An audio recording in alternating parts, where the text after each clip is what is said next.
Breaking news. মাত্র কিছুক্ষণ আগে বাংলাদেশে ফেরত এসেছেন ডক্টর মোহাম্মদ ইউনূস জাপানের সফর শেষে, আর দেশে পা দিয়ে একটা সুসংবাদ পেয়েছেন। শেখ হাসিনার বিচার সারা বিশ্বকে দেখাতে উদ্যোগ নিয়েছে আন্তর্জাতিক অপরাধ ট্রাইব্যুনালের প্রসিকিউশন। জুলাই আগস্টে মানবতা বিরোধী অপরাধে শেখ হাসিনার বিরুদ্ধে আনুষ্ঠানিক অভিযোগ দাখিল হবে কাল। আর তারই শুনানি সরাসরি সম্প্রচার করা হবে। এরই মধ্যে বাংলাদেশ টেলিভিশনকে দিয়ে পরীক্ষামূলক সম্প্রচার হয়েছে। ট্রাইব্যুনাল থেকে সরাসরি সম্প্রচার হবে শেখ হাসিনার বিচার। শেখ হাসিনা সহ আওয়ামী লীগ সরকারের আমলে প্রভাবশালী ব্যক্তিদের বিরুদ্ধে প্রথম ফরমাল চার্জ ট্রাইব্যুনালে দাখিলের এই চিত্র দেখবে পুরো দেশের মানুষ। গত কয়েকদিন ধরে সামাজিক যোগাযোগ মাধ্যমে একটি ছবি ভাইরাল হয়েছে। ভাইরাল হওয়া ছবিটি আসলে আওয়ামী লীগের জাদরেল নেতা তোফায়েল আহমেদের। স্বৈরাচারী মুজিবের সবচেয়ে কাছের মানুষ ছিলেন তিনি। মুজিবকে বঙ্গবন্ধু উপাধিটাও তার দেওয়া। একসময় কত ক্ষমতা ছিল তোফায়েলের। আঙ্গুলের ইশারায় সত্যকে মিথ্যা আর মিথ্যাকে সত্য বানিয়েছেন। কত নির্দোষ ব্যক্তিদের জেল খাটিয়েছেন। গায়ের জোরে ইসলাম ধর্মকেও অবমাননা করেছেন। কিন্তু আজ সেই তোফায়েলের ছবির দিকে তাকালে মনে হয় কোনো একটি জীবন্ত কঙ্কাল। চেহারা হয়ে গেছে অনেকটা ফেরাউনের লাশের মতো। দেখলে বোঝা যায় আল্লাহর কোন এক গজবে দুনিয়াতেই পাপের শাস্তি পাচ্ছেন তিনি। ডক্টর ইউনূস সম্ভবত আরো কঠোর ভূমিকা নিতে চলেছেন। নিঃসন্দেহে তার কাছে বিএনপির পক্ষ থেকে যে চ্যালেঞ্জ কিংবা আলটিমেটাম, আগামী জুলাই মাসের মধ্যে নির্বাচনের রোডম্যাপ তাকে প্রকাশ করতে হবে, নইলে বিএনপি রাস্তায় নামবে। সে বিষয়ে নিশ্চয়ই ডক্টর মোহাম্মদ ইউনূস সবশেষ উপদেষ্টা পরিষদের কঠোর ভাষায় বিবৃতি সেটাই পরিলক্ষিত হবে বলে বিশ্লেষকরা মনে করছেন। সম্মানিত দর্শক, আসসালামু আলাইকুম। নতুন একটি ভিডিওতে আপনাকে স্বাগতম। বাংলাদেশের চলমান রাজনৈতিক অবস্থা, শেখ হাসিনার বিচার সরাসরি সারা বিশ্বকে দেখাতে সরকারের নতুন উদ্যোগ, আওয়ামী লীগ নেতা তোফায়েলের ফেরাউনের মতো চেহারা হবার ঘটনা, দেশে পা দিতে ডক্টর ইউনূসের জন্য সুসংবাদ, কঠোর হচ্ছেন ডক্টর ইউনূস, দিল্লির বিস্ফোরক তথ্য ফাঁস হবার ঘটনা ও প্রেক্ষাপট নিয়ে করা আমাদের আজকের ভিডিওতে অত্যন্ত গুরুত্বপূর্ণ তথ্য শেয়ার করা হয়েছে। দয়া করে ভিডিওটি শুরু থেকে শেষ পর্যন্ত ধৈর্য সহকারে দেখে একটি লাইক দিয়ে সবাইকে বেশি বেশি করে শেয়ার করে দিবেন। সেই সাথে আমাদের ভিডিওটি আপনি বাংলাদেশের কোন জেলায় বসে দেখছেন বা শুনছেন সেটি অবশ্যই কমেন্ট বক্সে কমেন্ট করে জানিয়ে দিতে ভুলবেন না। চলুন আর কথা না বাড়িয়ে ভিডিওটিতে একটি লাইক দিয়ে ধারাবাহিকভাবে আজকের বিস্তারিত খবরগুলো দেখে নেই। শেখ হাসিনার বিচার সারা বিশ্বকে দেখাতে উদ্যোগ নিয়েছে আন্তর্জাতিক অপরাধ ট্রাইব্যুনালের প্রসিকিউশন। জুলাই আগস্টে মানবতা বিরোধী অপরাধে শেখ হাসিনার বিরুদ্ধে আনুষ্ঠানিক অভিযোগ দাখিল হবে কাল। আর তারই শুনানি সরাসরি সম্প্রচার করা হবে। এরই মধ্যে বাংলাদেশ টেলিভিশনকে দিয়ে পরীক্ষামূলক সম্প্রচার হয়েছে। জুলাই আগস্ট জুড়ে সারা দেশে যে গণহত্যা হয় তাতে শেখ হাসিনাকে প্রধান নির্দেশদাতার দায়ে গেল 12 মে ট্রাইব্যুনালে অভিযোগ দাখিল করে তদন্ত সংস্থা। সাবেক স্বরাষ্ট্রমন্ত্রী আসাদুজ্জামান খান কামাল ও সাবেক আইজিপি চৌধুরী মামুনের বিরুদ্ধেও আনা হয় 5টি অভিযোগ।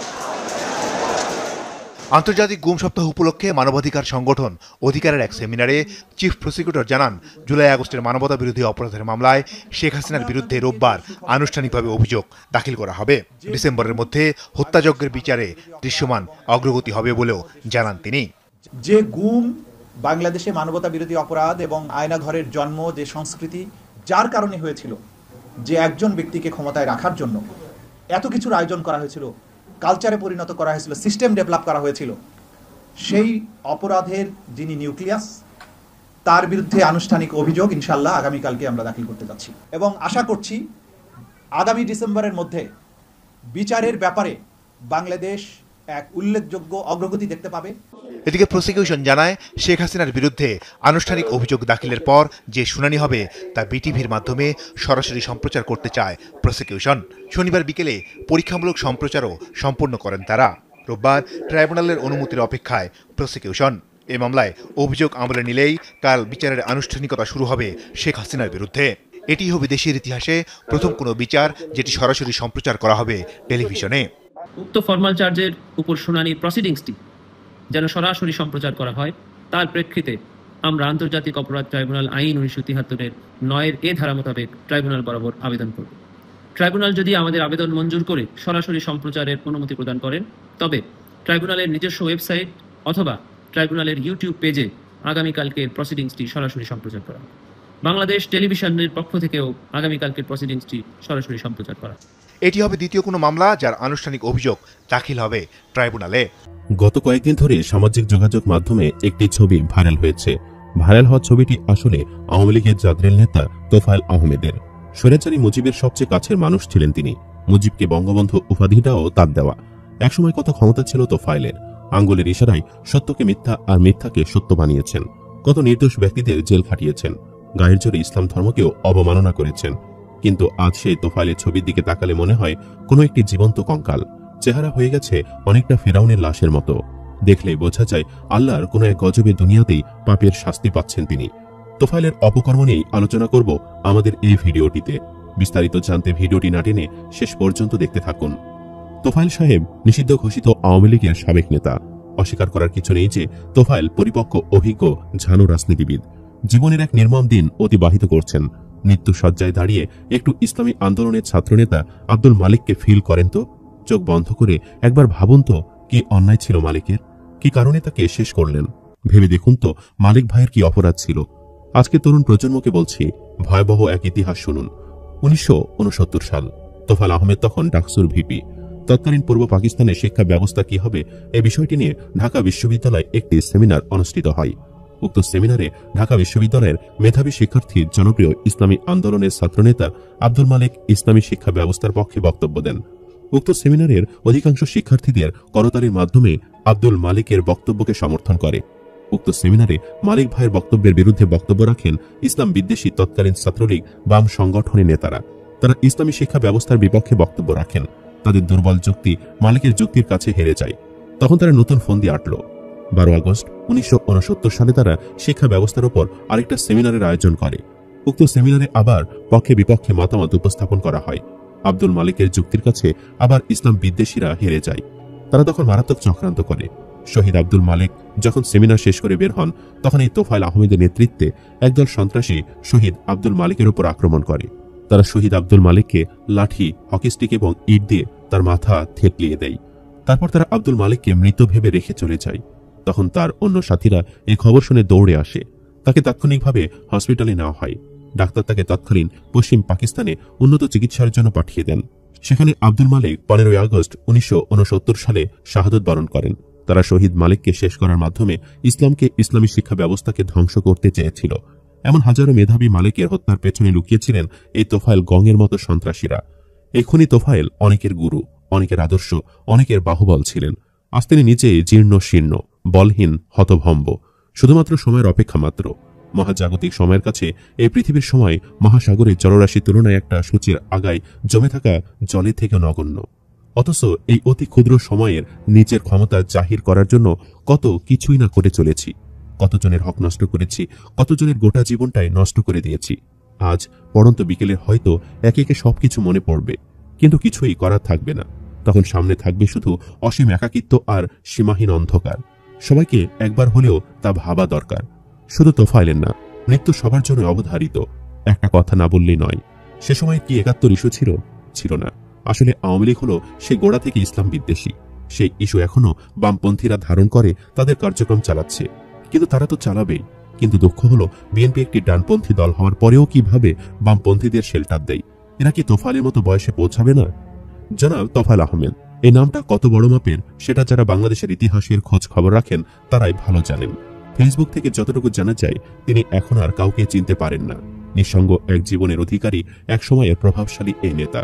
তাকে নিয়ে পোস্ট দেওয়ার মূল কারণ তার বর্তমান ছবিটা দেখে বর্তমানের হ্যাডোমালা নেতা খেতাদের ভবিষ্যতের ছবি কেমন হবে সেটা আমাকে ভাবিয়ে তুলছে। হয়তো এ সময়ের প্রভাবশালী কিছু নেতাদের করুণ পরিণতি নিয়ে ভবিষ্যতে আমার মতো কেউ স্ট্যাটাস দিবে, যা দেখে মানুষের অন্তরাত্মা কেঁপে উঠবে। মহান আল্লাহ আমাদের সঠিক বুঝ দান করুন, আমিন। অনেকে তোফায়েলের এই ছবি দেখে তাকে জীবন্ত ফিরাউন বা লানাতুল্লাহ বলে আখ্যায়িত করছেন। লানাতুল্লাহ কোনো সম্মানসূচক শব্দ না। এর অর্থ তার উপর আল্লাহর লানত বর্ষিত হোক। Breaking news. মাত্র কিছুক্ষণ আগে বাংলাদেশে ফেরত এসেছেন ডক্টর মোহাম্মদ ইউনূস জাপানের সফর শেষে, আর দেশে পা দিয়েই একটা সুসংবাদ পেয়েছেন। আপনারা জানেন যে এই মুহূর্তে ডক্টর মোহাম্মদ ইউনূসের জন্য সবচেয়ে বড় চ্যালেঞ্জ হচ্ছে বাংলাদেশ জাতীয়তাবাদী দল ওরফে বিএনপি। বিএনপির ঘোষিত কর্মসূচিগুলো যখন একের পর এক ডক্টর মোহাম্মদ ইউনূসের সরকারকে চাপ প্রয়োগ করছে, তখন সেই চাপে আরো চাপ তৈরি হয়ে গেছিল যখন জামাত ইসলামের আমির তিনি বলছিলেন জুনের মধ্যেই নির্বাচন হতে হবে, পারলে এর আগে, তবে ডিসেম্বরে সরাসরি তারা বলেনি। একটা অস্থিতিশীল পরিবেশ তখন আরো বড় আকার ধারণ করলো। ডক্টর মোহাম্মদ ইউনূস জাপানের নিক্কেই প্রোগ্রামে গিয়ে তিনি যে বক্তব্য দিয়ে আসলেন, সেই বক্তব্যে একটা ওয়ার্ড লাইন আপ নিশ্চয়ই আপনারা খেয়াল করেছেন। আর সেই ওয়ার্ড লাইন আপ নিয়েও কেউ কেউ বলছেন যে এটার মধ্যে একটা মেসেজ আছে। তিনি বলছিলেন যে প্রথমে হবে সংস্কার, তারপরে হবে বিচার, তারপরে হবে নির্বাচন। 3টা সিরিয়াল মেনটেন করেছেন। সংস্কার এখনো শেষ হয় চলমান, তারপর বিচার আওয়ামী লীগের, তারপর হচ্ছে নির্বাচন। আগামী বছর জুনের পর একদিনও সরকার থাকবেন না এতটুকু আশ্বস্ত করলেও আগামী এই অল্প সময়ের মধ্যে বাকি 2টা কাজ যেটা, এই 2টা কতটুকু কমপ্লিট করতে পারবেন। তবে আমার ধারণা পরিস্থিতি বদলাতে যাচ্ছে। তবে কেউ কেউ বলছেন জামাতের এমন বক্তব্যের ভ্যালুই বা কতটুকু, তারা তো তাদের এখনো যে নির্বাচনের যে নিবন্ধন, দলীয় নিবন্ধন, সেইটাই ফিরে পায়নি। এনসিপির তো নাই, বিএনপি এখন নিবন্ধন আছে, তারা তো ভাই ইলেকশন করবে, কারণ তারা সব দিক থেকে রেডি। দর্শক, বিচারের আগে নির্বাচন হবে না। জামাতের এক বড় নেতা যিনি আছেন, বাংলাদেশ জামাত ইসলামের নায়েবে আমির এবং সাবেক সংসদ সদস্য অধ্যাপক মুজিবুর রহমানের বক্তব্যে অনেকটাই তোলপাড় এই মুহূর্তের রাজনীতির মাঠ। তিনি বলছেন যারা নির্বাচন চায়, সংস্কার চায় না, দ্রুত নির্বাচন চায়, তারা বিগত নির্বাচনগুলোর দিকে লক্ষ্য করুক। বিগত নির্বাচন প্রমাণ করেছে বিচার এবং সংস্কার কতটা জরুরি। তারপর হচ্ছে যে বিচার এবং সংস্কার ছাড়া ডামি নির্বাচনের কোনো প্রয়োজন নেই। তাই সংস্কার এবং বিচার, আগে সংস্কার, এরপর বিচার, এরপরে হচ্ছে নির্বাচন। বিচারের আগে কোনো নির্বাচন হবে না। তিনি আরো বলেন বিচারের নামে যারা অবিচার করেছে, নিরপরাধ মানুষগুলোকে হত্যা করেছে, তাদের বিচার হওয়া দরকার। বিচারের আগে নির্বাচন হবে না, সংস্কার এবং বিচারের পরেই নির্বাচন হবে, তার আগে কোনো নির্বাচন হবে না। তো আমরা ডক্টর ইউনূসের কথা শুনে জামাত কথা বলে নাকি জামাতের কথায় ডক্টর ইউনূস কথা বলে, এটাও একটা প্রশ্ন অনেকেই বলছেন। কারণ এই ওয়ার্ড লাইন আপগুলো সেম, এনসিপি ঠিক সেম লাইন আপে এই কথাগুলো বলেছে। এখন ডক্টর ইউনূসের জন্য কিভাবে পজিটিভ হচ্ছে? পজিটিভ ওই জায়গা থেকে হচ্ছে যে এই মুহূর্তে মাঠের রাজনীতিতে এনসিপি এবং জামাত এজ এ টিম হিসেবে কাজ করছে। সো এই টিমটার পাশাপাশি ইসলামিক দলগুলো একটা বড় টিম হিসেবে কাজ করছে। তো এই যে সমর্থনটা, এইটা বিএনপিকে থামাই দিতে মোটামুটি লেভেলে একটা ভূমিকা রাখবে। কিন্তু যদি শুধু এনসিপি হইতো, এটা ফুয়ের সাথে উড়ে যাবে বিএনপির, এটা কিন্তু বাস্তব। কিন্তু রাইট নাও বিএনপির যে নির্বাচনমুখী অ্যাক্টিভিটি, জনাব তারেক রহমান বলছিলেন যে ডিসেম্বরের আগেই নির্বাচন করা যায়। সেইখানে নির্বাচন ইস্যুতে এই মুহূর্তে যে উত্তেজনা একটা ছড়িয়ে পড়েছে, ডক্টর মোহাম্মদ ইউনূসের জাপান সফরে গিয়ে বিএনপি একমাত্র দল নির্বাচন চায় বলার পরে দেখা গেল যে অনেকগুলো দল সেই মার্চ থেকে ডক্টর মোহাম্মদ ইউনূসের কাছে নির্বাচন নিয়ে তারা কথা বলেছেন, তারা সামনে আসলেন। বিএনপি বলছে উদ্দেশ্য প্রণোদিত ভাবে আন্তর্জাতিক অঙ্গনে তিনি বিএনপিকে ছোট করেছেন, খাটো করেছেন। এই পরিস্থিতিতে দেশে আসবেন, একটা তো টেনশন আছেই, যাই সেই পরিস্থিতি আবার কোন দিকে যায়, ওদিকে ইশরাকের ভেজাল, এদিকে সচিবালয়ের ভেজাল, এগুলো পেন্ডিং। এর মাঝখানে জামাতের আমিরের এই ভূমিকা, এটা অবশ্যই ওনার জন্য পজিটিভ। তবে এটা কি ওনাদের দলীয় বক্তব্য নাকি অধ্যাপক মুজিব সাহেবের ব্যক্তিগত বক্তব্য, সেটা নিয়ে একটা প্রশ্ন থেকে যায়। তারপরেও কিছুটা সুবাতাস বইছে। এদিকে জামায়াতকে নিবন্ধন ফিরিয়ে দেওয়ার নির্দেশ আপিল বিভাগের। রাজনৈতিক দল হিসেবে বাংলাদেশ জামায়াত ইসলামের নিবন্ধন অবৈধ ঘোষণা করে হাইকোর্টের রায় বাতিল করেছেন আপিল বিভাগ। সেই সঙ্গে আপিল বিভাগ দলটি নিবন্ধন ফিরিয়ে দিতে নির্বাচন কমিশন ইসিকে নির্দেশ দিয়েছেন। নির্বাচন কমিশনকে অবিলম্বে এই নির্দেশনা বাস্তবায়ন করতে বলা হয়েছে। এছাড়া দাড়িপাল্লা প্রতীকে নিবন্ধন হবে কিনা সেই সিদ্ধান্তও ইসি নেবে। রোববার সকালে প্রধান বিচারপতি ডক্টর সৈয়দ রেফাত আহমেদের নেতৃত্বে 4 বিচারপতির আপিল বেঞ্চ এ রায় ঘোষণা করেন। জামায়াতকে নির্বাচন কমিশনের দেওয়া নিবন্ধনের বৈধতা চ্যালেঞ্জ করে 2009 সালে রিট করা হয়। ওই রিটের চূড়ান্ত শুনানি নিয়ে সংখ্যাগরিষ্ঠ মতের ভিত্তিতে জামায়াতের নিবন্ধন অবৈধ ঘোষণা করে 2013 সালের 1 আগস্ট রায় দেন হাইকোর্ট। একই সঙ্গে আদালত এই রায়ের বিরুদ্ধে আপিল করার সনদ দেন, যা একই বছর আপিল হিসেবে রূপান্তরিত হয়। রায়ের বিরুদ্ধে 2013 সালে নিয়মিত লিভ টু আপিলের অনুমতি চেয়ে আবেদন করে জামায়াত ইসলামী। উল্লেখ্য, জুলাই গণঅভ্যুত্থানে ক্ষমতাচ্যুত হওয়ার আগে তৎকালীন আওয়ামী লীগ সরকার গত বছরের 11 আগস্ট জামায়াতকে নিষিদ্ধ ঘোষণা করেছিল।